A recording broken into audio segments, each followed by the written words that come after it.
कराया था आपको ऑल्टरनेटिंग करंट क्या होता है, तो मैंने बताया था ऐसा करंट जिसकी वैल्यू लगातार क्या होती है, टाइम के साथ बदलती रहती है, उसको ऑल्टरनेटिंग करंट कहते हैं। इसमें क्या होता है, आपके करंट का मैग्नीट्यूड और डायरेक्शन लगातार क्या होती है, चेंज होती रहती है। इसे एसी करंट कहते हैं। इसका ग्राफ कुछ इस तरीके से बनता है टाइम के साथ। ठीक है, करंट हो या ईएमएफ इस तरीके से बदलता है। ठीक है, अब मैं डायरेक्ट करंट की बात करूं तो डायरेक्ट करंट वो करंट होता है जिसकी वैल्यू टाइम के साथ कभी चेंज नहीं होती, कांस्टेंट वैल्यू रखता है ये, चाहे वो करंट हो या चाहे वो ईएमएफ हो, इसकी वैल्यू टाइम के साथ चेंज नहीं होगी। ठीक है, फिर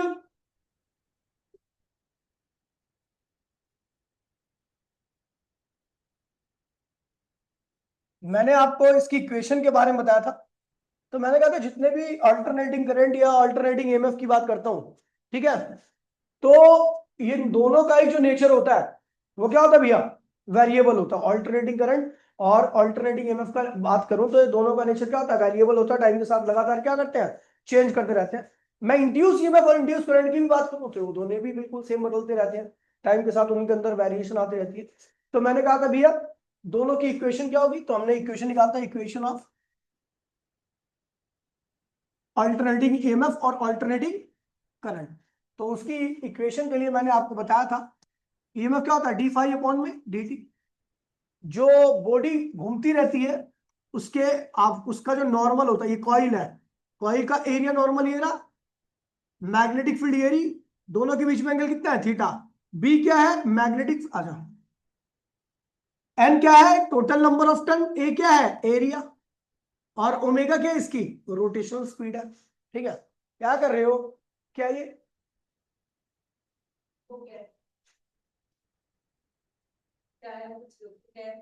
मत बोल, हर बात उल्टा जवाब नहीं देते। सीधा जवाब देगा। ठीक है भैया, तो ये फ्लक्स क्या होगा, डी अपॉन में डी, फ्लक्स की वैल्यू क्या होगी इस इंस्टेंट पर, इस वाले इंस्टेंट पर क्या होगी, बना कॉस थीटा। अच्छा, थीटा की वैल्यू आप सबको बताओ ओमेगा टी के बराबर होती है।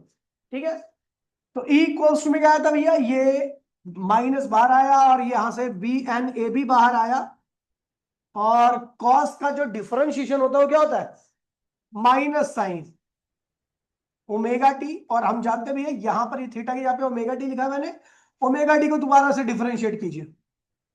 ठीक है, माइनस से माइनस क्या हुआ, कैंसिल हो गया था। तो ईएमएफ की वैल्यू क्या है ना, बना बना साइन ओमेगा टी, और यहां से ओमेगा बाहर आएगा, डी टी अपॉन में टी क्या हो जाएगा, वन हो जाएगा। तो इसको अरेंज करके लिखेंगे तो ये हो जाएगा नवाब साइन ओमेगा टी, ये हो गया आपका ए। ठीक है, अच्छा हम देख रहे हैं यहां पर किसी भी, अगर मैं ये बात करूं तो ये पूरी कांस्टेंट टर्म है, क्यों कांस्टेंट है दिव्या बताइए, ये नवाब कांस्टेंट क्यों है, एन क्या नंबर ऑफ टर्न कांस्टेंट होगी, ओमेगा क्या है रोटेशन स्पीड है वो कांस्टेंट होगी, ए क्या है एरिया, बी क्या है मैग्नेटिक, कौन सी मैग्नेटिक फील्ड, फील्ड मैग्नेट, जो आप मैग्नेटिक फील्ड, यहां पर बदल क्या रहा है, केवल टाइम बदल रहा है, और उस टाइम की वजह से पूरा थीटा बदल रहा है, यानी साइन बदल रहा होगा। तो हेयर यहां पे बता दूं, ये ध्यान रखना, EMF is directly equal to sine theta, यानी sine omega t, sine omega t या थीटा लिख दो कोई दिक्कत नहीं है। अगर साइन मैक्सिमम होगा तो ईएमएफ भी क्या होगा, मैक्सिमम होगा। और साइन की मैक्सिमम वैल्यू क्या होती है, प्लस वन, क्या होती है, तो यहाँ पे अगर प्लस वन रखोगे तो मैक्सिमम ईएमएफ की वैल्यू क्या आने वाली है, नवाब आने वाली है, क्या आने वाली है। और अगर ये मिनिमम होगा तो ईएमएफ भी क्या होगा, मिनिमम ही होगा। और साइन की मिनिमम वैल्यू वैसे माइनस होती है, लेकिन हम माइनस की बात नहीं कर रहे, मैग्नीट्यूड की बात कर रहे हैं, तो साइन की मिनिमम वैल्यू होगी जीरो, क्या होगी, तो ईएमएफ भी क्या होगा आपका, जीरो होगा। ठीक है भैया, तो ये आपका जो इंड्यूस ईएमएफ है, या ये इक्वेशन ऑफ ऑल्टरनेटिंग करंट होगी, equation of AC current alternating EMF. ठीक है, अच्छा इस मैक्सिमम को हम लिखते हैं ई नॉट, क्या लिखते हैं, ई नॉट। ठीक है, तो यहां से लगा दिया, सो इक्वेशन क्या बन जाएगी, ये तो ई नॉट हो गया, और ये क्या हो गया, साइन ओमेगा टी। मैंने क्या दिया, if R is the resistance of circuit, if R क्या है, resistance of the circuit, then क्या होगा, करंट क्या होगा, करंट क्या होता है, ईएमएफ अपॉन में रेजिस्टेंस ईएमएफ क्या है? ई नॉट लिख दो, ई नॉट हमें पता ना, ई नॉट की वैल्यू अपॉन में आर, तो ई नॉट अपॉन में आर नॉट क्या होगा? मैक्सिमम ईएमएफ अपॉन में रेजिस्टेंस क्या होता है? मैक्सिमम करंट क्या होता है? तो ये आई इक्वल्स टू में आई नॉट और sine omega D, that is the equation of alternating current. ठीक है भैया, तो ये दो इक्वेशन आपकी आ गई। फिर मैंने आपको बताया था प्रोडक्शन ऑफ ऑल्टरनेटिंग करंट। कौन प्रोडक्ट करता है, कौन प्रोड्यूस करता है ऑल्टरनेटिंग करंट को? जनरेटर, जनरेटर या डायनमो। ठीक है, तो जनरेटर, कौन सा generator? AC generator, AC generator और डायनमो, डायनमो। ठीक है, ये एसी जनरेटर और डायनमो ये क्या करते हैं भैया? ऑल्टरनेटिंग करंट और ऑल्टरनेटिंग ईएमएफ को प्रोड्यूस करते हैं। ठीक है, प्रिंसिपल क्या होता है इसका? प्रिया, प्रिंसिपल क्या होगा बेटा? प्रीति, प्रीति। अब तेरा प्रिया, प्रीति, प्रिया नाम है कि वैल्यू नाम प्रीति है, मैं कंफ्यूज है। म्यूचुअल इंडक्शन, बहुत बढ़िया। तू बता। ईएमआई, तो मैंने वो नहीं सुना था ना, मैंने म्यूचुअल इंडक्शन सुना। ईएमआई क्या होगा? ईएमआई, ईएमआई क्या कहता है? ईएमआई क्या कहता है? ईएमआई होता क्या? वो कहता क्या?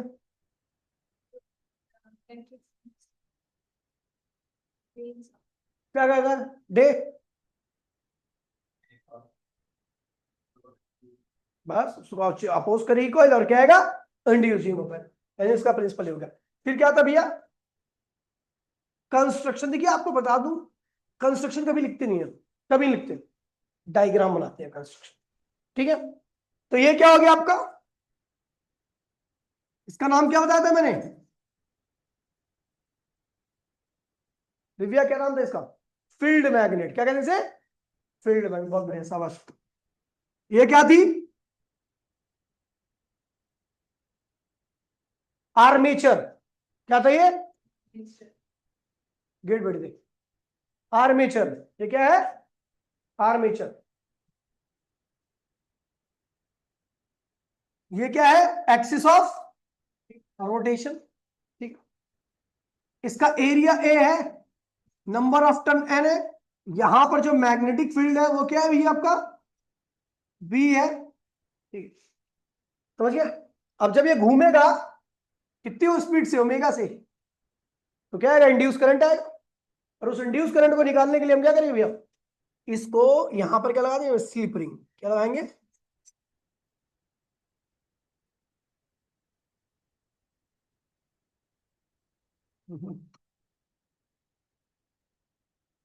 और यहां पे लगा देंगे एक कार्बन रॉड या कार्बन ब्रश कहते हैं इसको, है जो इससे स्लाइटली टच में रहेगा। उसके बाद फिर यहां से आउटपुट आपका ऐसे निकाल देंगे, आउटपुट, है ना? याद है? चलो, अगर ये तो हो गया कंस्ट्रक्शन, हो गया कंस्ट्रक्शन में आपको सबका मेंशन कर देना है, ऐसा नेमिंग कर देनी है। ठीक है, कि फील्ड मैग्नेट ये है, आर्मेचर ये है ना, सब कुछ। अब इसके बाद इसकी वर्किंग जो है कि वर्किंग, वर्किंग क्या होगा? As the coil rotate, as the armature rotate, rotate about its axis of rotation, तो उससे क्या होगा? थीटा क्या होगा? चेंज। कौन सा थीटा? तो बताया था ये पीछे मैंने, ये वाला थीटा। ठीक है, थीटा क्या होगा? चेंज होगा। थीटा चेंज होगा तो क्या होगा? Flux change. फ्लक्स चेंज होगा तो क्या आएगा? ईएमएफ आएगा। ठीक है, अब देखिए, वो और आपको पता भी है फ्लक्स की वैल्यू, ईएमएफ की वैल्यू क्या होगी? माइनस डी फाइव अपॉन में, इसको पूरा सॉल्व करो तो आने वाला नवाब साइन ओमेगा टी। ठीक है, ये क्या होता है? ई नॉट, तो ई की वैल्यू क्या होगी? ई नॉट साइन ओमेगा टी, ये जनरेटर। मैक्सिमम कब होगा? जब साइन की वैल्यू क्या होगी? 1 होगी। ठीक है, यहां पर ध्यान रखना, इस डायरेक्शन में क्या होगा? Sine G omega T. यानी अगर ई जो है वो साइन ओमेगा टी के डायरेक्टली है, तो ग्राफ कैसे खींचने वाला है इसका? Sine graph. क्या बनने वाला है? अच्छा, यहां पर मैंने आपको बताया था ये ग्राफ ऐसा क्यों बना। तो भैया स्टार्टिंग में मान लीजिए इस वक्त, इस टाइम पर फ्लक्स की वैल्यू क्या? मैक्सिमम है। क्या है इस वक्त? मान लीजिए, ठीक है, मैं जीरो भी ले सकता हूं फ्लक्स इनिशियल, और मैक्सिमम भी ले सकता हूं, मर्जी है मेरी। ठीक है, अगर फ्लक्स मैक्सिमम है तो आपको पता है मैक्सिमम तो कांस्टेंट है, फिक्स है, फ्लक्स है ना, तो भैया उसको चेंज करने के लिए इंड्यूस ईएमएफ नहीं आएगा। लेकिन जैसी कॉइल रोटेट करेगी, फ्लक्स मैक्सिमम से क्या होगा? कम होना चालू होगा, तो इंड्यूस ईएमएफ क्या करेगा? चेंज हो रहा है ना भैया, तो उसको अपोज करने के लिए उसकी वैल्यू क्या होगी? बढ़ना चालू होगी, बढ़ना चालू होगी, बढ़ना चालू होगी। और यहां पर फ्लक्स क्या हो गया? जीरो हो गया, तो जो उसको अपोज कर रहा है वो क्या होगा? मैक्सिमम हो जाएगा। समझ गया? और उसकी वैल्यू फिर क्या होगी? बढ़ना चालू होगी, तो क्या कर रहा है? वो घटना चालू हो जाएगा। ठीक है, और फिर ऐसी लगातार, आपको पता है जब फेस चेंज होगा तो ईएमएफ की वैल्यू की डायरेक्शन भी क्या होगी? चेंज होगी। याद नहीं याद है? तो इस तरीके से आप ये ग्राफ बना था। उसके बाद ठीक है, कंस्ट्रक्शन हो गया था, ये हो गया था, मेरे ख्याल से। अब इंड्यूस करंट क्या था? इंड्यूस करंट क्या था? इंड्यूस करंट क्या होता है भैया? तो ईएमएफ, इंड्यूस ईएमएफ अपॉन में रेजिस्टेंस। किसका रेजिस्टेंस? जनरेटर का रेजिस्टेंस, पूरे सेटअप का रेजिस्टेंस जो भी लगा आपका। तो इंड्यूस ईएमएफ कितना है बेटा? ई नॉट अपॉन में आर। तो भैया इंड्यूस करंट की वैल्यू होगी ई नॉट अपॉन में आर साइन ओमेगा टी, और हम इसको कहते हैं बेटा आई नॉट, है ना? आई नॉट, तो आई नॉट, आई इक्वल्स टू में आई नॉट साइन ओमेगा टी। अच्छा, एक चीज और देखो, ये क्या है? इंस्टेंटेनियस करंट है, ये किसी भी इंस्टेंट का करंट है। ये क्या है? टी टाइम, टी एक इंस्टेंट टाइम है और इंस्टेंट का करंट है, तो इसे कहते हैं इंस्टेंटेनियस करंट। इंस्टेंटेनियस, ये क्या है? Maximum current. और ये क्या है? इंस्टेंट। क्या है ये? ठीक है बेटा, तो ये ध्यान रखना, बिल्कुल सेम ईएमएफ में भी यहां पर है। ठीक है, तो इसकी इक्वेशन में एक तरीके से और ड्राइव कर सकता हूं, अल्टरनेट मेथड है। ठीक है, equation of AC slash AE by method second, second method से करने आ रहे हैं। देखिए आसान है भी। आपको पता है, मान लीजिए इस टाइम पर करंट की वैल्यू कितनी है? आई। आपको पता ना, बढ़ता करंट धीरे धीरे बढ़ता बढ़ता बढ़ता बढ़ता, फिर कहां पहुंच जाता है? मैक्सिमम पे।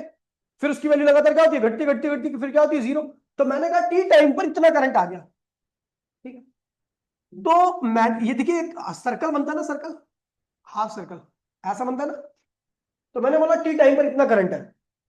ठीक है, तो ये एक्चुअल में क्या होता है? ये रेडियस होती है। क्या होती है? इस सर्कल की रेडियस, जिसको हम कहते हैं मैक्सिमम। आपको पता है ये क्या होता है? मैक्सिमम होता है ना।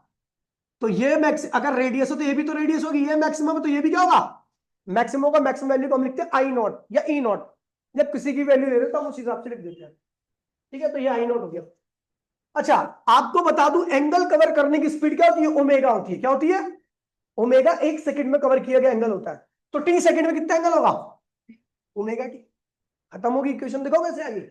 ये हो गया बेटा राइट एंगल ट्राइंगल बन चुका है आपका। बन गया। ये क्या है? परपेंडिकुलर। ये क्या है? हाइपोटेनियस। और ये क्या है? ये है आपका बेस। साइन थीटा क्या होता है? Sign omega T. Omega T लिखो, थीटा लिखो, परपेंडिकुलर अपॉन में, तो साइन ओमेगा टी। परपेंडिकुलर क्या बेटा? आई, जो आपको निकालना है। और हाइपोटेनियस क्या है? आई नॉट। तो क्या आ गया? आई इक्वल्स टू में आई नॉट साइन ओमेगा टी। बिल्कुल ऐसी आपकी ईएमएफ की भी इक्वेशन आ जाएगी। ठीक है, तो आपको जो मेथड ज्यादा अच्छा लगे वो कर लेना। ये थोड़ा सा दिमाग वाला है, इसमें थोड़ा दिमाग ज्यादा लगे, उनमें तो आपका सीधा सीधा रखा है, क्योंकि आपने उसको 10 बार कर रखा है। ठीक है, तो ये आपको जनरेटर पूरा मैंने खत्म कर, पहले भी बहुत डिटेल में कराया था, आज मैंने इसलिए किया क्योंकि दो दिन बाद क्लास लग रही है। ठीक है, अभी आज जो टॉपिक कराने जा रहा हूं बहुत खास है। वैसे चैप्टर के लास्ट में टॉपिक, लेकिन मैं पहले करा दे रहा हूं उसको, ट्रांसफॉर्मर। ठीक है, अब ट्रांसफॉर्मर पहले कराने का क्या मतलब, क्यों क्यों बनाना? पहली बात तो भैया, ट्रांसफॉर्मर कराने के लिए आपको एसी पढ़ने की आवश्यकता भी नहीं, केवल आप ईएमआई पढ़ लो फिर भी ट्रांसफॉर्मर हो जाएगा।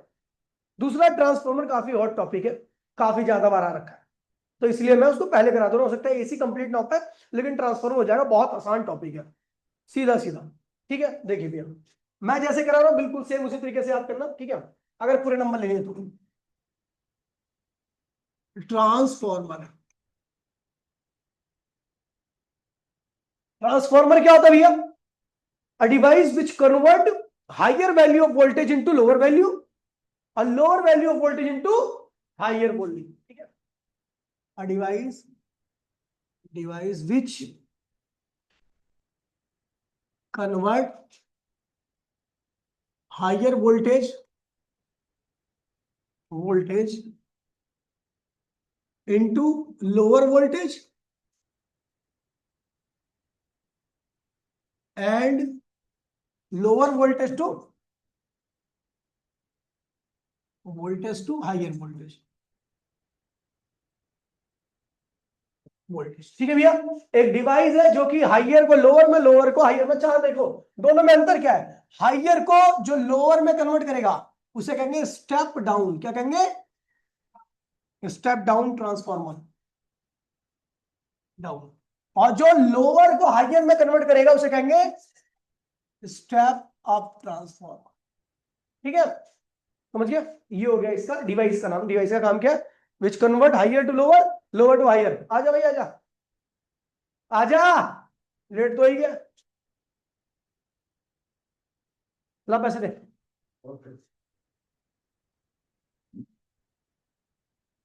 भरोसा करके भिजवा दी बुक है ना, एक बार बोला भैया भिजवा दो, बुक भिजवा दो, गद्दारी कर बे। तब कोई नहीं, बात नहीं। भाई देखिए अभी 6 बुक है, जिसको लेनी है ले लेगा, ये रुकनी नहीं है अभी, नहीं तो लेटर में निकल जाएगी। मैं इसलिए किसी की जबरदस्ती नहीं करना, लेकिन जितनी जल्दी ले लो ये आपके बैठ। अब पूछ लो भैया, मेरी कहीं 30 बुकें भी निकल चुकी वाली, 30 बुकें दे दी मैंने, 6 पढ़ी है। एक तरफ से नोट्स है सारे न्यूमेरिकल, एक तरफ से। बेस्ट रहेगा आपके लिए। आपने नोट्स मुझे बताया 90% बच्चों ने नोट्स नहीं बनाया। चलो भैया छोड़ो। ट्रांसफॉर्मर क्या है? वह क्या है? विच कन्वर्ट, लेकिन एक बात ध्यान रखिए बेटा, ये हमेशा एसी वोल्टेज को ही कन्वर्ट कर सकता है, डीसी को नहीं। वाई? ट्रांसफॉर्मर कन्वर्ट करता है हमेशा एसी को, डीसी को क्यों नहीं कर पाता? डीसी का कोई ट्रांसफॉर्मर ट्रांसफॉर्मर नहीं आता, क्यों नहीं करता? उसकी वोल्टेज सेम रहती है और उससे बनने वाला करंट भी क्या होगा? सेम ही रहेगा। अब बनने वाला करंट अगर सेम है तो मैग्नेटिक फील्ड भी क्या होगी? सेम। फ्लक्स भी क्या रहेगा? Induce EMF. इसका ये आधार ही इंड्यूस ईएमएफ है, समझिए। इसलिए हम डीसी ट्रांसफार्मर नहीं जनरेट कर सकते। ठीक है भैया, अब उसमें कर सकते, डीसी को कम तो किया जा सकता है लेकिन बढ़ा नहीं सकते उसकी वैल्यू को। कम कैसे कर सकते बताओ? डीसी वोल्टेज को, सॉरी डीसी को, उसकी करंट को कैसे? रेजिस्टेंस बढ़ा दो। चलो छोड़ो। तो एक डिवाइस जो कि हायर वोल्टेज को लोअर में कन्वर्ट करता है, लोअर को हायर में, उसे हम क्या कहते हैं भैया? ट्रांसफॉर्मर। अब सबसे पहले लिखना होता है प्रिंसिपल। प्रिंसी प्रिंसिपल मतलब किस सिद्धांत पे काम करता है, क्या है सिद्धांत इसका? म्यूचुअल इंडक्शन, बिल्कुल भैया। किसने बताया म्यूचुअल इंडक्शन? आया तो सुबह पढ़ के गया वो, सुबह पढ़ के चला गया, छोड़ ना। प्रिंसिपल क्या है इसका? Mutual induction. क्या कहता है म्यूचुअल इंडक्शन? याद है? क्या कहता है? बिल्कुल भैया, एक कॉइल है उसके अंदर करंट वेरी कर रहा है, उसके पड़ोस की कॉइल का फ्लक्स क्या होगा? उस वेरिएबल करंट की वजह से उसका फ्लक्स क्या होगा? चेंज होगा, पड़ोस की कॉइल का। मैंने लिखवा रखा है बहुत डिटेल में, ठीक है। और उसको अपोज करने के लिए दूसरी पड़ोस की कॉइल क्या करेगी? इंड्यूस ईएमएफ लाएगी। इसी को क्या कहते हैं भैया? Mutual induction. सेल्फ में क्या होता है? जिस कॉइल के अंदर करंट चेंज हो रहा है वही अपने करंट को क्या करती है? चेंज को अपोज करता है। यहाँ पर पड़ोस की कॉइल उस पड़ोस वाली करंट के चेंज को क्या कर रही है? अपोज कर रही है, जैसे म्यूचुअल इंडक्शन कहते हैं। तो प्रिंसिपल क्या है इसका? Mutual induction. ठीक है, अगला है ये इसका डायग्राम। कंस्ट्रक्शन, कंस्ट्रक्शन में डायग्राम आता है और कुछ नहीं आएगा, आपको लिखने की आवश्यकता नहीं है। कंस्ट्रक्शन, कंस्ट्रक्शन में सीधा आपको डायग्राम बनाना है। बहुत सिंपल सा डायग्राम बना रहा हूँ, डिफरेंट लिंब वाला बना रहा हूँ, सेम लिंब वाला भी होता है, दो तरह के डायग्राम होते हैं, ठीक है इसके। देखो मैं दोनों ही बना देता हूँ, लेकिन जो समझने में आसान होता है वो डिफरेंट लिंब वाला ज्यादा होता है, लेकिन एफिशिएंट ज्यादा होता है वो सेम लिंब वाला होता है। बताता हूँ कैसे। देखिए ये है आपका,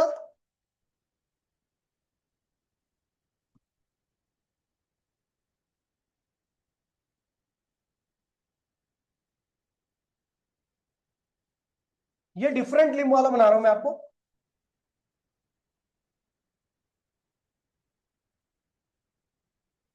इसे कहते हैं प्राइमरी कॉइल, क्या कहते हैं इसे, पीसी। इसको इनपुट कॉइल भी कहते हैं, क्या कहते हैं, इनपुट। आप यहां से इनपुट देते हो, इसके अंदर नंबर ऑफ टर्न कितनी है, एनपी। एनपी क्या है, number of turn in primary coil, ठीक है।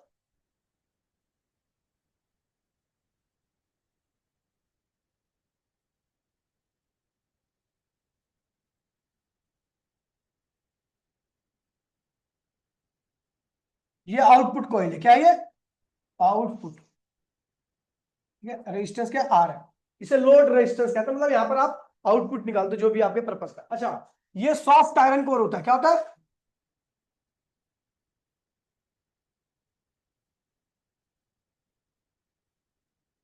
क्यों भैया, सॉफ्ट आयरन कोर का कोर ही क्यों लगाया गया, क्योंकि इसकी परमेबिलिटी क्या होती है, हाई होती है।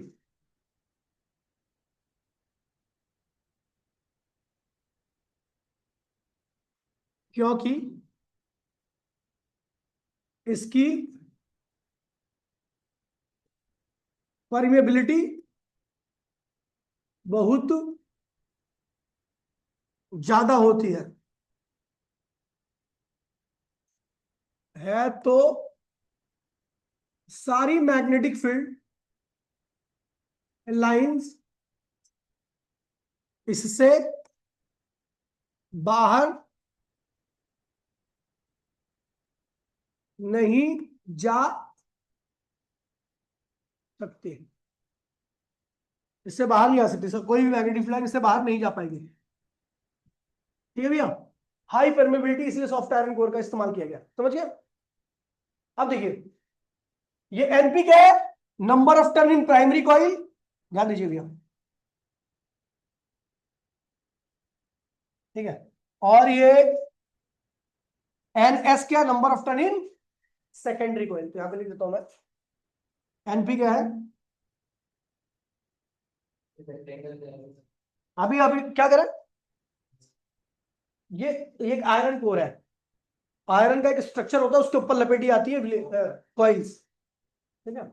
Number of turn in primary coil, और एन एस क्या है, नंबर ऑफ टर्न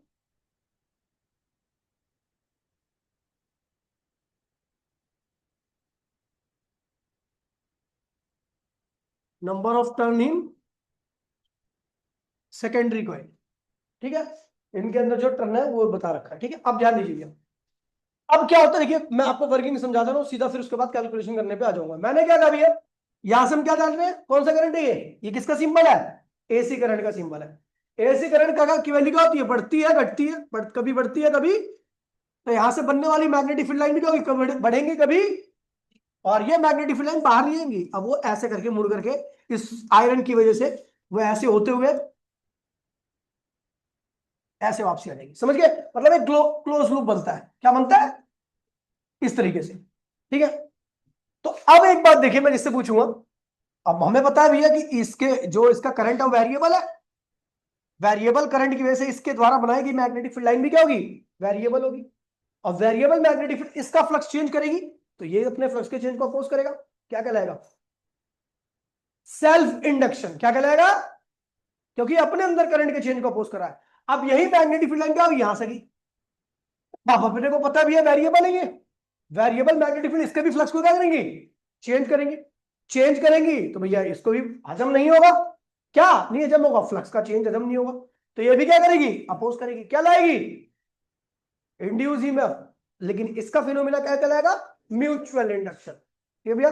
तो हम इसका ओवरऑल फिनोमिना म्यूचुअल इंडक्शन ही लिखते हैं, क्योंकि हमें आउटपुट जिस कॉइल से लेना होता है उसका काम है। ठीक है, समझ गए? समझ आगे वर्किंग? बहुत आसान टॉपिक है, कुछ है ही नहीं इस टॉपिक में एक्चुअल बताऊंगा। ठीक है, ये हो गया आपका। चलो मैं इसको मैग्नेटिक फील्ड भी एक दो बना देता हूं, वरना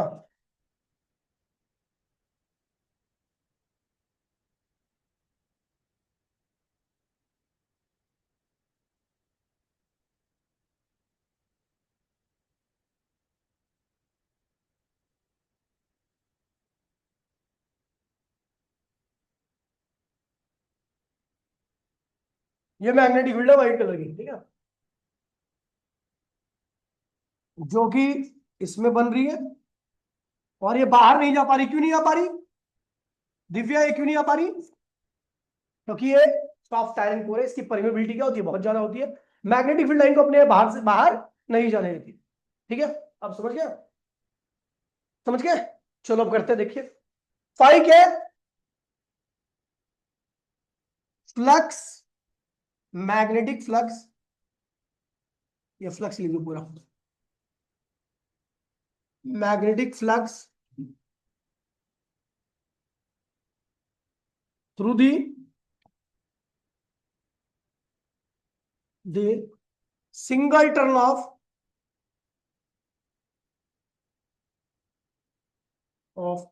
primary coil slash secondary coil. कह रहा है कि फाइव वो फ्लक्स है जो प्राइमरी और सेकेंडरी कॉइल के सिंगल टर्न से लग रहा है। समझ गए? पता क्यों? क्योंकि भैया देखिए, जितनी मैग्नेटिक फील्ड लाइन इस टर्न से, एक सिंगल टर्न से पास कर रही है, उतनी ही मैग्नेटिक फील्ड लाइन यहां से भी एक टर्न से पास कर रही है। दूसरा, यहां के एक टर्न का जो एरिया होगा, यहां के भी एक टर्न का उतना ही एरिया होगा। तो यहां पे एक टर्न पे जितना फ्लक्स होगा वही फ्लक्स क्या होगा, यहां पर भी होगा। तो मतलब प्राइमरी के अंदर एक टर्न का फ्लक्स सेकेंडरी के अंदर एक टर्न के फ्लक्स क्या होता है, बराबर होता है। तो ये लिख दे रहा हूं मैं, ये लिखा हुआ मैंने। सो फ्लक्स इक्वल्स टू में प्राइमरी और सेकेंडरी, केवल किसके लिए वैलिड है? सिंगल टर्न के लिए। सिंगल टर्न के लिए प्राइमरी का फ्लक्स और सेकेंडरी का फ्लक्स दोनों क्या है, फाई के बराबर है। समझ गया?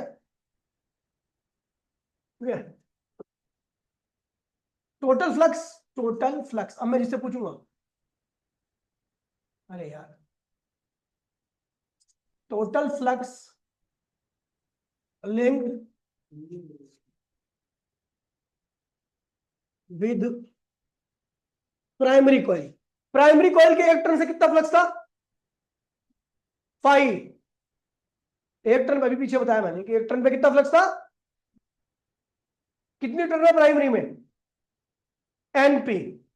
एक टर्न पे कितना फ्लक्स है, तो एनपी टर्न में कितना फ्लक्स होगा, फाइव एनपी या एनपी फाइव।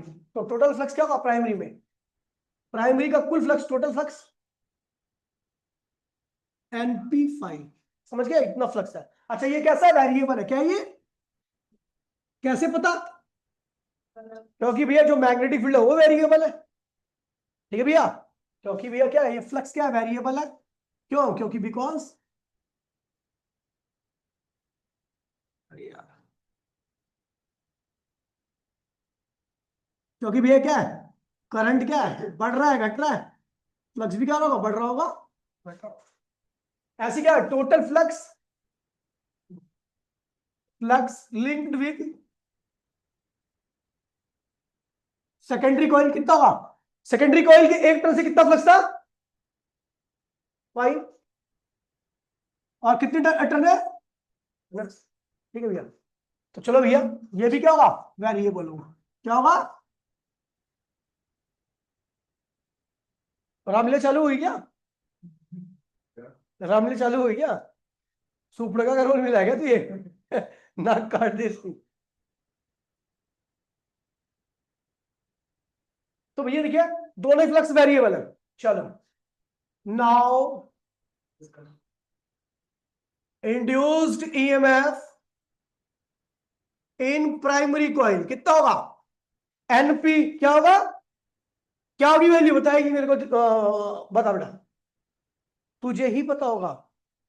ईएमएफ क्या होता है, -d5 अपॉन में, तो हमें क्या निकालना है, ध्यान दे बेटा इसमें, अब इसमें ये थोड़ी ना मैं तेरे को कि एनपी इंटू में फाइव, ये फ्लक्स है ना प्राइमरी में, प्राइमरी का इमेज निकालो तो प्राइमरी का फ्लक्स लूंगा अपॉन में dt।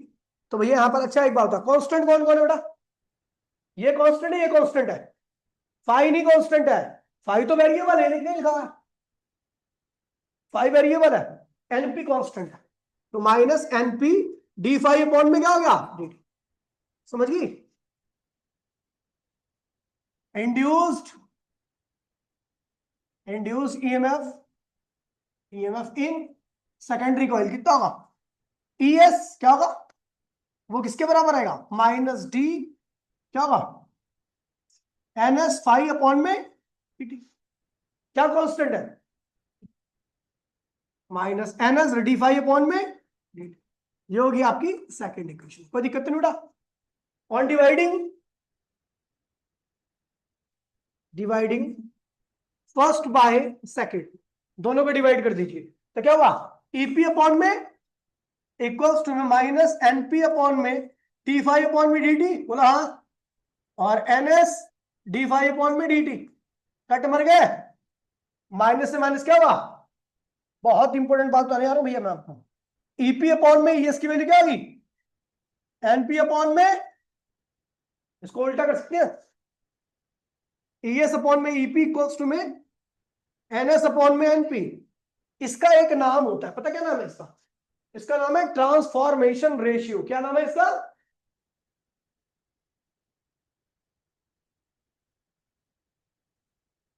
Transformation ratio. इसी के आधार पर मैं कहता हूं भैया ये ट्रांसफॉर्मर स्टेप अप होगा या स्टेप डाउन होगा। देखिए कैसे, मैं कह दूंगा इफ एनएस अपॉन में एनपी का रेशियो एक से ज्यादा आ रहा है, तो इसका मतलब क्या हुआ, सुन लीजिए, ये जब भी हो सकता है जब एनएस की वैल्यू एनपी से क्या होगी, यानी सेकेंडरी में ज्यादा टर्न है प्राइमरी में, लॉजिकल सोचिए, और जरा मैं ये रट्टा नहीं कर रहा, मतलब थियोरेटिकल नहीं बता रहा, थोड़ा दिमाग से सोचो। अगर सेकेंडरी में ज्यादा टर्न होगी तो ऑब्वियस सी बात है फ्लक्स भी क्या होगा सेकेंडरी में, चेंज भी क्या होगा, ईएमएफ भी क्या आएगा, समझी, यानी स्टेप अप बन गया। और सेकंड, अब ये देखो इसमें क्या होगा, अगर ये एक से आता है तो हमें पता है ईएस अपॉन में ईपी भी क्या होगा, एक से ज्यादा ही होगा, क्योंकि हम जानते हैं ईएस अपॉन में ईपी की वैल्यू एनएस अपॉन में एनपी की वैल्यू बराबर आ रही है। और अगर मैंने कह दिया कि इसका रेशियो एक से ज्यादा, ट्रांसफॉर्मेशन रेशियो एक से बड़ा, इसका मतलब ईएस अपॉन में ईपी भी क्या है, एक से बड़ा होगा, तो इसको हम लिखते हैं ES is greater than EP, यानी सेकेंडरी में ज्यादा आउटपुट मिलेगा, प्राइमरी में आपको कम डालना पड़ेगा। इसे कहते हैं स्टेप अप ट्रांसफॉर्मर।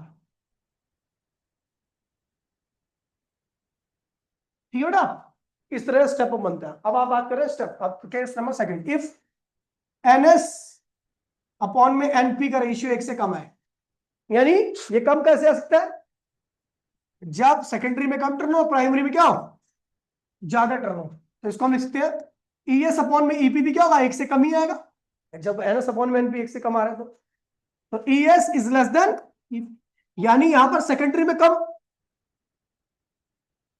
बाहर कर ले भाई, ठीक है, 40 मिनट की रिकॉर्डिंग कर ली यार, बंद कर दे आवाज, ऐसे अपने आप ही हो गया लल्ला। ठीक है, तो सेकेंडरी में यहां पर क्या होगा भैया, ज्यादा कम पोटेंशियल ईएमएफ डालोगे और कम आएगा आपका आउटपुट सेकेंडरी में, और प्राइमरी में आपको क्या करना पड़ेगा, ज्यादा डालना पड़ेगा। इसे कहते हैं स्टेप डाउन। इसने क्या किया, पोटेंशियल को स्टेप डाउन कर दिया, स्टेप डाउन ट्रांसफॉर्मर। समझ गया, ये हो गया। अब देखो इसमें एक बहुत इंपॉर्टेंट बात पता लगने वाली है, आपने देखा, हाँ हाँ बिल्कुल, अगर प्राइमरी में कम टर्न है सेकेंडरी में ज्यादा है तो स्टेप अप, और प्राइमरी में ज्यादा टर्न है सेकेंडरी में कम है तो स्टेप डाउन। ठीक है, अब यहाँ पे एक बहुत इंपॉर्टेंट बात पता गई होगी, आपने कभी सोचा होगा ये जुड़ौदा से जो हाई एक्सटेंशन वायर जा रही है, देखा है? बड़े बड़े खंभे, उतना आपको पता है उसमें कितना वोल्टेज दौड़ता है, 40,000 वोल्टेज, आपके घर में आता है 250 वोल्ट, और उसमें दौड़ता है 40,000 वोल्टेज। क्यों करते हैं, अरे बस सारे बता रहे हैं उसको, ठीक है, लड़का सुबह पड़ गया है, ठीक है, देखिए बहुत आसान, बहुत तगड़ा लॉजिक लगा हुआ है, ठीक है, इसमें कि if transformer farmer is 100% efficient. अगर आपका ट्रांसफॉर्मर 100% एफिशिएंट है तो इसका मतलब इनपुट पावर बराबर में आउटपुट पावर होनी चाहिए। अगर ट्रांसफॉर्मर वैसे होता नहीं कोई भी, हमें पता है हमारी एफिशिएंसी 0.3 से लेकर 0.5 के बीच में वैरी करती है, मतलब कोई भी 100% नहीं होता, 50% एफिशिएंसी मैक्सिमम मानी जाती है। जितने भी ट्रांसफॉर्मर होते हैं उसमें 50% एनर्जी का लॉस हो जाता है। सोचो, मतलब लाखों रुपए का तो करोड़ों रुपए का तो ऐसे नुकसान होता है। तो मैं मान के चल रहा हूं, क्योंकि आइडियल कंडीशन लेके चल रहा हूं, कि अगर ट्रांसफॉर्मर आपका 100% एफिशिएंट है तो इसका मतलब इनपुट पावर बराबर में जितना इनपुट पावर हो कितने आउटपुट। अच्छा, पावर क्या होता है? अगर मैं बात करूं, पावर होता है पोटेंशियल इंटू में करंट होता है। किसको किसको पता है पोटेंशियल इंटू में करंट पावर? अच्छा, यहां पर पोटेंशियल नहीं यूज कर रहा, मैं ईएमएफ यूज कर रहा हूं। क्या यूज कर रहा हूं? तो ये दोनों ही होगा, ठीक है भैया। तो ये इनपुट पावर क्या होगी? इनपुट कहां दे रहा हूं मैं? प्राइमरी पे, सेकेंडरी पे? प्राइमरी पे। तो क्या होगा? Primary EMF, primary current. भाई प्लीज इधर देख ले। और आउटपुट पावर कहां ले रहा हूं मैं? तो सेकेंडरी ईएमएफ, सेकेंडरी करंट। कोई दिक्कत नहीं उड़ा। तो ई एस अपॉन में ईपी की वैल्यू क्या होगी? आईपी अपॉन में आई एस। I S. अरे यार, आई। अब यहां पे आप एक चीज देख रहे होगे कि इसका ईएमएफ ऊपर है लेकिन इसका करंट क्या है, और इसका ईएमएफ नीचे है तो इसका करंट क्या है। और इसको अगर मैं शॉर्टकट में और कहना चाहूं तो भैया, अगर पावर आपकी कांस्टेंट है तो इसका मतलब आपका ई और आई का प्रोडक्ट भी क्या आएगा? तो आई इक्वल्स में क्या, कांस्टेंट अपॉन में ई हो जाएगा। तो I is inversely equal to क्या होगा? ई हो जाएगा। समझ गए? करंट क्या होगा? ईएमएफ के इनवर्सली आ जाएगा। यहां पर भी तो ही बात है कि अगर ईएमएफ ऊपर है तो करंट क्या है? नीचे। और ईएमएफ नीचे है तो करंट क्या है? ऊपर। इसका मतलब यहां पर भी क्या हो, करंट ईएमएफ के क्या आ रहा है? इनवर्सली आ रहा है। अब देखिए, four step up, four step up. अगर मैं स्टेप अप यानी जहां पे ज्यादा वोल्टेज करते हो, क्या होगा? स्टेप अप में क्या होगा? स्टेप अप में सेकेंडरी का पोटेंशियल, पोटेंशियल क्या होगा? लार्ज। क्या होगा? सो सेकेंडरी का करंट क्या होगा? स्मॉल हो जाएगा।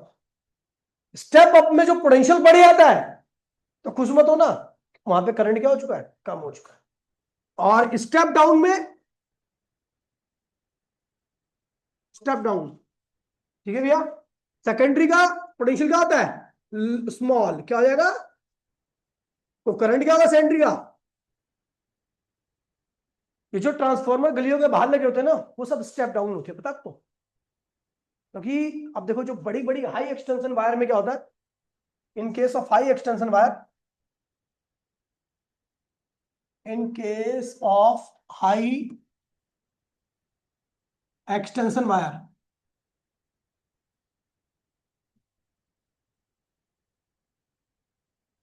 ईएमएफ क्या होता है? Too large. क्या होता है? बहुत ज्यादा होता है। 40,000, 50,000, 1-1 लाख वोल्टेज दे रहे हो, ठीक है? तो करंट क्या जाएगा? टू। अब ये पागल थोड़ी ना कि इसको कम कर दिया। आपको याद होगा, heat is equal to I square. Heat किसके ऊपर डिपेंड करती है? अब देखिए क्या होता है कि जब आप इसको बहुत ज्यादा कर दोगे हाई एक्सटेंशन वायर में, तो करंट की वैल्यू क्या होगी? बहुत कम हो जाएगी। और करंट की वैल्यू बहुत कम हो जाएगी तो हीटिंग इफेक्ट भी क्या होगा? बहुत कम हो जाएगा। पावर का लॉस क्या होगा? बहुत कम होगा।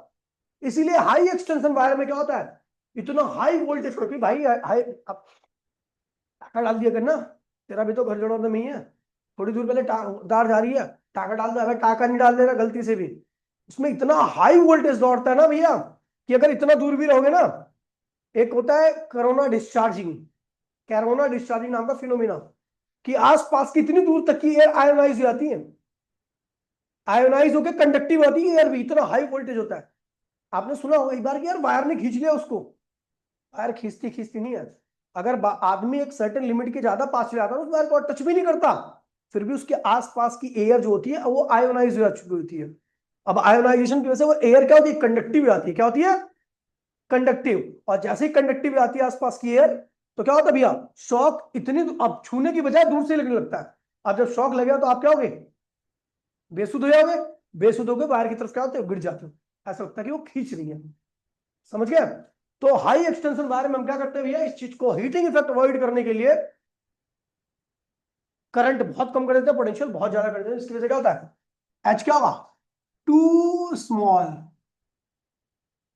अब तो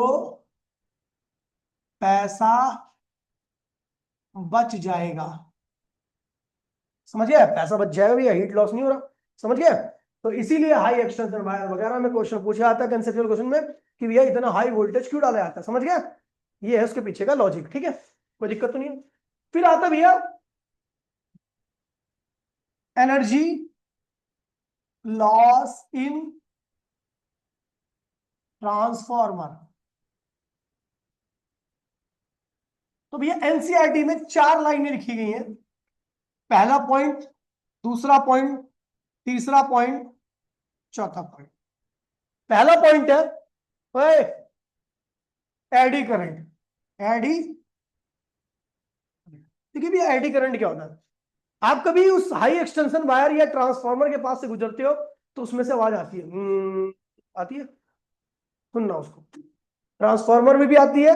अभी तक जबड़े पे मार दूंगा ना तो यही हो जाएगा, चूपड़गाही का।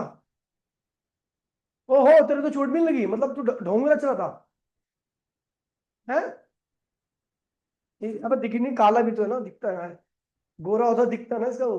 चलो भैया, तो भैया देखिए, हमिंग साउंड उसे कहते हैं, हमिंग साउंड। और वो हमिंग साउंड आता है due to eddy current. Eddy current एक टॉपिक हो गया था पहले ईएमआई में, इलेक्ट्रोमैग्नेटिक इंडक्शन में। जब वो भी क्या है, इंड्यूस ईएमएफ है, इंड्यूस करंट ही है वो भी। ठीक है। अब क्या होता है, जो मेटेलिक पीस होते हैं, जो मोटे होते हैं, हैवी होते हैं ना, क्या होता है जब आप, हम जानते हैं हम करंट डाल रहे हैं, करंट कैसा है, ऑल्टरनेटिंग नेचर का, वेरिएबल है, वेरिएबल नेचर का करंट है। तो भैया जो ट्रांसफार्मर होगा उसके अंदर का जो, मैंने कोर लगाया था, कोर, कोर एक मेटल है, कोर के थ्रू भी क्या होगी, वो मैग्नेटिक फील्ड जाएगी। अब वो मैग्नेटिक फील्ड जाएगी तो वेरी करेगी, तो उसका भी फ्लक्स वेरी करेगा। उसके अंदर एक करंट आता है, उसकी को हम कहते हैं एडी करंट। लेकिन वो करंट हमारे किसी काम का होता ही नहीं है, यानी एक्चुअली हमारी वो एनर्जी लॉस कर रहा है। क्या कर रहा है, तो इसलिए लॉस ऑफ एनर्जी में एडी करंट आता है।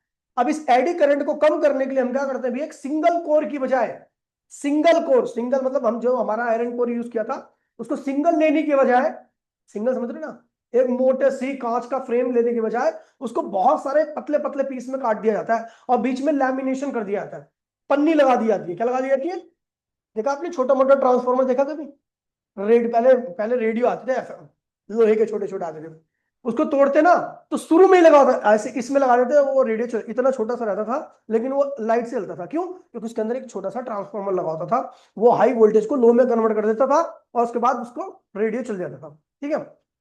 तो उस ट्रांसफार्मर के अंदर आयरन की एक कोर होता था, उसके चारों ओर क्या लिपटा होता था, कॉपर। लेकिन जब उस आयरन कोर को खोलते ना तो उसमें बहुत सारी पतली पतली, एक सिंगल आयरन बार नहीं मिलता आपको, पतली पतली शीट करके, जैसे पेज होता ना, पेज की तरह पतली पतली आयरन की शीट रख करके वो बनाया जाता है। सिंगल शीट इसलिए बनाया था क्योंकि सिंगल शीट में एडी करंट क्या होता है, ज्यादा आता है। और पतली पतली शीट करके एडी करंट की वैल्यू क्या होती है, कम हो जाती है। और जैसे एडी करंट कम होगा तो लॉस ऑफ एनर्जी क्या होगा, कम हो जाएगा। दूसरा है लो परमिएबिलिटी।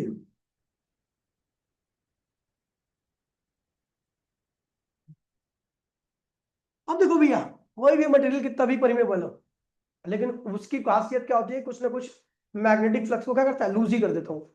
कुछ ना कुछ जो मैग्नेटिक फील्ड लाइन यहां से मैंने सारी गुजेरी है, कहाँ कहाँ की सारी मैग्नेटिक फील्ड लाइन क्या कर रही है भैया, सारी मैग्नेटिक फील्ड लाइन इसी लाइन से आ रही है ना, इसके अंदर से। लेकिन ऐसा नहीं होता एक्चुअल में, कुछ ना कुछ मैग्नेटिक फील्ड लाइन क्या होगी, बाहर चली जाएगी, जिसकी वजह से मैग्नेटिक फील्ड में क्या होगा, आपका लॉस हो जाएगा। क्या हो जाएगा, समझ गया। तो इसीलिए हम क्या करते हैं भैया, आगे भी लो परमिएबिलिटी की जगह पे हाई परमिएबिलिटी यूज करते हैं। ठीक है। एक और है, ठीक है, एनर्जी लॉस का सबसे बड़ा कारण है रेजिस्टेंस। क्या है, आप सबको पता है भैया, सर्किट है, सर्किट का कुछ ना कुछ रेजिस्टेंस होगा, रेजिस्टेंस क्या करता है, हीटिंग इफेक्ट करता है कि हीट क्या होती है, आर के डायरेक्टली होती है, रेजिस्टेंस होगा तो हीटिंग इफेक्ट होगा ही होगा, समझ गए? एक इफेक्ट होगा रेजिस्टेंस। सर्किट कॉइल जितनी बड़ी होगी, ट्रांसफार्मर जितना बड़ा होगा, उसके अंदर हीटिंग इफेक्ट क्या होगा उतना ज्यादा आएगा, क्योंकि बल्कि चीजों का रेजिस्टेंस क्या होता है, ज्यादा होता है। एक और था, अगर मुझे याद हो तो, हाँ, डिफरेंट लिम, डिफरेंट लिम।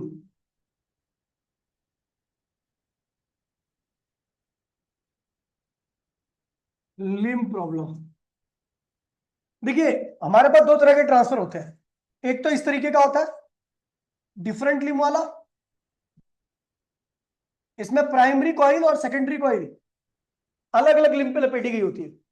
ये लो एफिशिएंट होता है, क्योंकि यहां से जो मैग्नेटिक फील्ड लाइन बनती है वो सारी की सारी यहां से पास नहीं हो पाती, तो मैग्नेटिक एनर्जी का लॉस हो जाता है। ठीक है, तो एक तो ये लॉस होता है, तो इसको अवॉइड करने के लिए लो एफिशिएंट, लो लो एफिशिएंट, इसकी एफिशिएंसी बढ़ाने के लिए हम क्या करते हैं बताओ, एक ही लिंब पे लपेट देते हैं।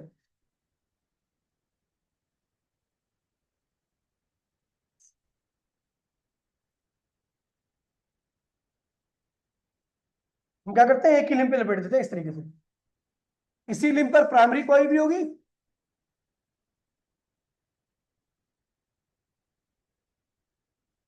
और इसी लिंब पे क्या होगी भैया, सेकेंडरी कॉइल भी होगी। प्राइमरी कॉइल, सेकेंडरी कॉइल, ये भैया, तो ये मोर एफिशिएंट होता है। क्या होता है,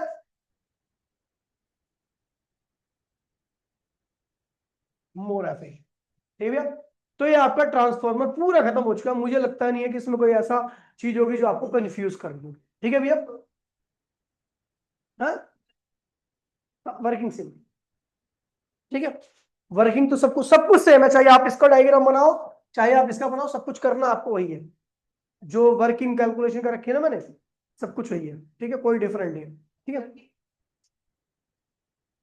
कौन सा, ये वाला, कोई दिक्कत नहीं थी। हाँ, लेकिन आपको ये बताना पड़ेगा प्राइमरी कॉइल है, सेकेंडरी कॉइल है, इनपुट कॉइल, आउटपुट कॉइल। ठीक है, तो ये सब आपको करना ही करना है। ठीक है भैया, तो मेरे हिसाब से ट्रांसफॉर्मर ये पूरा खत्म हो गया। अब इस चैप्टर में जो बचा ना, अगली क्लास में 6 डेरिवेशन, फिर अगली क्लास में 6 डेरिवेशन, चैप्टर खत्म। ठीक है, हाँ मैं कर दूंगा एक क्लास में 6 डेरिवेशन, क्योंकि सारी डेरिवेशन लगभग एक जैसी यहाँ पर। इंस्टेंटेनियस, इंस्टेंटेनियस में आपको क्या लेना भैया, आपको पता है करंट वेरी कर रहा है, आप कुछ भी निकालोगे इस करंट से, चाहे वो हीट निकालो चाहे वो चार्ज निकालो, वो आपको इंस्टेंट का निकालना पड़ेगा, क्योंकि करंट वेरिएबल नेचर का है। जब इंस्टेंट का निकाल लोगे तो आपको टोटल करंट निकालना, तो क्या करोगे, इंटीग्रेट करोगे। क्या करोगे, हर जगह पर यही पे होगा। ठीक है भैया, और इसमें एक दो टॉपिक जो है वो 100% आते हैं, इसके न्यूमेरिकल काफी आसान होते हैं कंपेरेटिवली दूसरे चैप्टर के। ठीक है भैया, तो और अभी रिवीजन क्लास में अगर बैठोगे कोई तो अच्छी बात है, नहीं तो फिर मैं आज भी कैंसिल कर दूंगा। ठीक है, चलो भैया, बाय बाय, जय हिंद जय भारत।